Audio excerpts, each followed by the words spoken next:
है और आपके सामने इस एक महीने की अब वो तस्वीरें दिखाएंगे जो आज भी लोगों के जहन में जिंदा है। इस एक महीने में दुनिया ने तबाही की वो तस्वीर देखी जिसका किसी ने सोचा भी ना था। आसमान से अंगारे बरसते देखे तो बिल्डिंगों को मलबे में तब्दील होते देखा।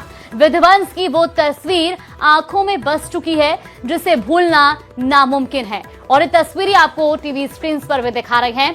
28 फरवरी से शुरू हुआ ये महायुद्ध जिसे आज एक महीना हो चुका है।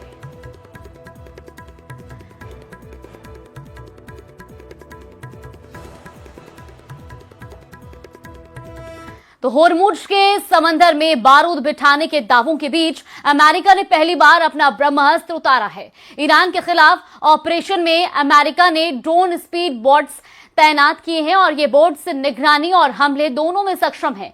सबसे खास बात यह है कि इन ड्रोन बोट्स को सैकड़ों किलोमीटर दूर से कंट्रोल किया जा सकता है। एक रिपोर्ट के जरिए देखिए। समंदर में ड्रोन वॉर, नई तबाही की तैयारी। बिना इंसान अमेरिका ने बनाया विध्वंस का प्लान। ड्रोन का चेहरा समंदर की लहरों पर दौड़ती। ये कोई आम नाव नहीं है। इसमें न तो कोई नाविक है और न ही कप्तान। फिर भी ये पूरी तरह मिशन पर है। युद्ध में ये अमेरिका का सबसे लेटेस्ट, सबसे सीक्रेट हथियार है। अमेरिका ने कंफर्म किया है कि वो GARC यानी ग्लोबल ऑटोनॉमस रिकॉनिसेंस क्राफ्ट नाम की अनक्रूड ड्रोन स्पीड बोट्स का इस्तेमाल ईरान के खिलाफ अपने ऑपरेशन में कर रहा है। करीब 5 मीटर लंबी ये एंगुलर ड्रोन नावें बिना इंसान के कंट्रोल के समंदर में पेट्रोलिंग कर रही हैं। पेंटागन के मुताबिक ये नावें ऑपरेशन एपिक फ्यूरी के तहत तैनात हैं।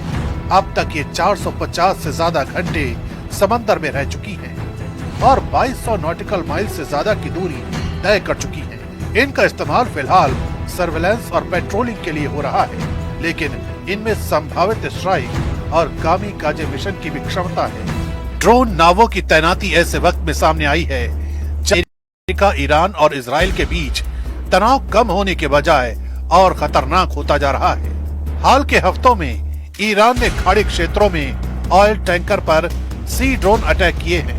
हालांकि पेंटागन ने साफ किया है कि अमेरिका ने इन ड्रोन नावों का इस्तेमाल ऑफेंसिव स्ट्राइक के लिए नहीं किया है।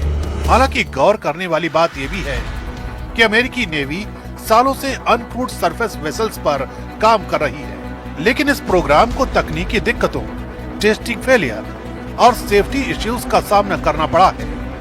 रॉयटर्स की रिपोर्ट के मुताबिक GARC ड्रोन पहले टेस्टिंग के दौरान एक्सीडेंट और खराबी का शिकार भी हो चुका है।